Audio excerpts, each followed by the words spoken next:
Right now, the world remembers Minnesota's superstar.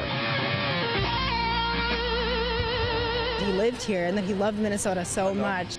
From humble beginnings to pioneer and innovator. Prince was the Minneapolis sound. With musical genius that transcends time in the hearts of his fans. It's been such a hard day for so many of us, crying all day listening to his music. So to be here together, it's just joyful. As the world waits to discover how we lost Prince. Thanks for joining us. Tonight, fans across Minnesota and around the globe are mourning the death of music royalty. Only wanna see you laughing, yeah, in the purple rain. Prince died at his home at Paisley Park in Chanhassen this morning. He was 57 years old. Prince's unforgettable rock and pop sound took him from the neighborhoods of North Minneapolis to the very top of the charts. We have live team coverage tonight on this shocking loss of a legend, including the incredible outpouring from fans. And look at this large Memorial Street party in downtown Minneapolis that is just wrapping up.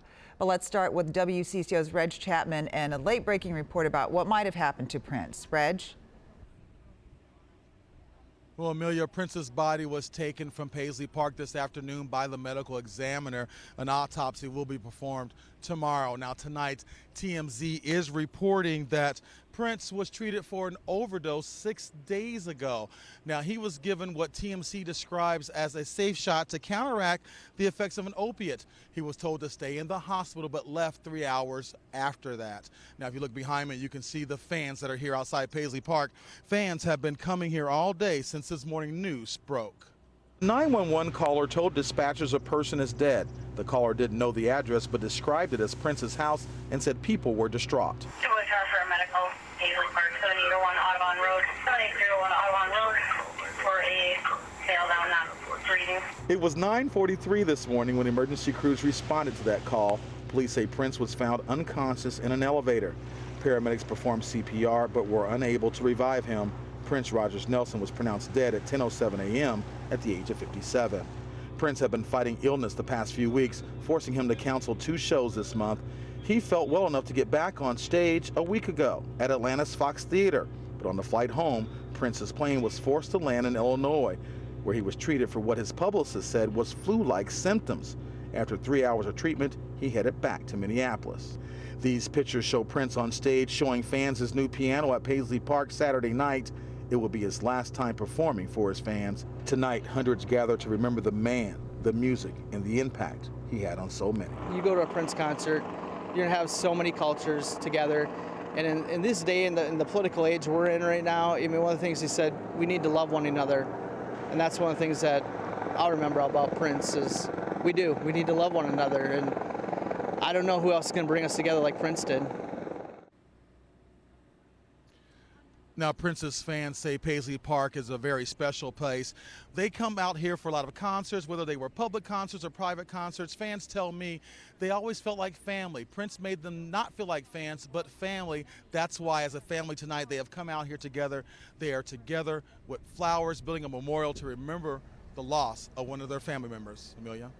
All right, Reg, thank you. The recording industry counted the Grammy winner among the most uniquely gifted artists of all time. Prince's innovative and influential sound took root right here in Minneapolis. WCCO's Pat Kessel looks back on the icon's incredible rise to stardom. The world knew him as Prince, and he was. Born Prince Rogers Nelson in Minneapolis, signing a record contract when he was 18. Hitting the charts with his Minneapolis sound. Prince exploded on the national stage with a mix of funk, R&B, soul, and rock and roll. He came into the studio, he was 16 years old. Prince was already a music prodigy when he met Chris Moon, a fledgling producer in Minneapolis who first recorded him in the mid-1970s. He goes piano, plays some piano, goes over the bass, boom, boom, boom, boom, boom, plays some bass, goes wow, wow, then goes over the drums, dun, dun, dun, dun. And I thought, oh, there's my guy. But that was just the beginning. Prince unleashed Purple Rain on the world, his story of rebel youth in Minneapolis, skyrocketing to international fame. Over the years, Prince made it a point to own his own music, once protesting a record contract with the word slave on his face. In 2004, inducted in the Rock and Roll Hall of Fame. When Prince was on stage, he inhabited every inch of air and space. This Super Bowl performance said to be the greatest halftime show of all time. Prince lived privately outside Minneapolis, but never forgot his fans, thanking them for coming along for the ride. The future's in your hands now, and the world is really yours. Well, Prince stood only 5'2" tall, but he was a towering musical figure, one of the greatest artists of his generation, and a life that began and ended right here in Minnesota. A life that ended way too soon. Boy, is that for sure. Yeah. All right, Pat, thank you. You bet. Among the tributes to Prince tonight, the 35W and Lowry bridges of Minneapolis are lit in purple. All day long, hundreds of fans gathered outside of First Avenue, where Purple Rain was filmed, to come together and to celebrate his life. And they packed the streets for a memorial party tonight. WCCO's Natalie Nias is there. Natalie, big crowd. Huge crowd, Frank. You just can't even believe the energy when you're out here. It brings energy to us here, even having to cover this. For Prince, this was said to be a wake for him. 89.3 The Current, the radio station, threw this as with the idea that this would be a giant wake for them to come together. And as you can see from this live footage from Sky 4, there are thousands of fans, just a sea of fans here, and people just keep turning out. They are sharing tears, laughs, memories, and of course, Prince's legendary music. Yes, we love y'all. God bless him. And the whole city out here with us.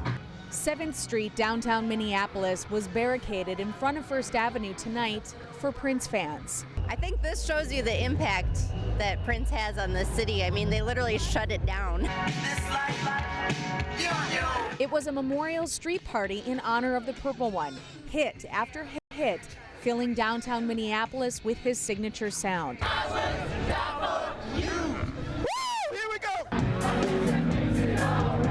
Local artists belted their favorite Prince tunes from the past 4 decades. It was a moment where Prince's life came full circle in front of the dance club that took center stage in his movie Purple Rain, when he truly became a star. Purple Rain was the first rated R movie I went to without my parents. Yes. Fans wore a range of emotions on their faces and were able to move together as one to mourn and celebrate. It feels cathartic, it feels healing, it feels kind of funny to be standing in the street with all these people. It's been such a hard day for so many of us, crying all day, listening to his music, so to be here together, it's just joyful.